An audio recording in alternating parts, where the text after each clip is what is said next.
anan evdenim. Tavukların pişirirse anamı da komşuya gönderirse. Tavukların pişirirse anamı da komşuya gönderirse.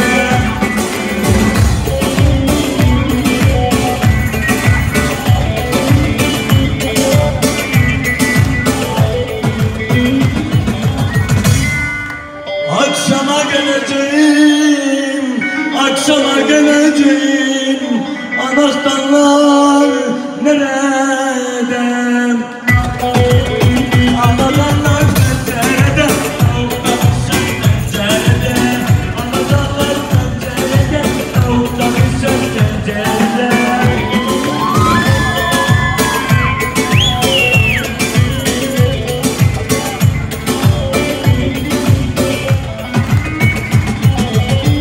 Akşama geleceğim, akşama geleceğim. Evinizde köpek var. Köpekleri bağlamışa, önüne ne kadar doğramışa. Köpekleri doğramışa, önüne ne kadar doğramışa.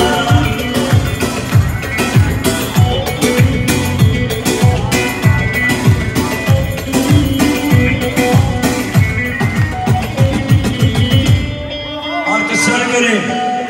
Akşama geleceğim, akşama geleceğim. Zalim anam evdenim. Tavukları pişirirse anamı da komşuya gönderirse.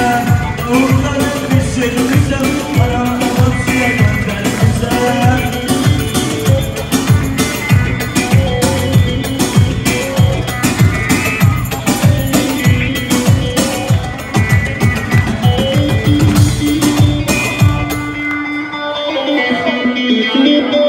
Akşama geleceğim, akşama geleceğim. Anahtarlar nerede? Anahtarlar pencerede, tavuklar pişer pencerede. Anahtarlar pencerede, tavuklar pişer pencerede.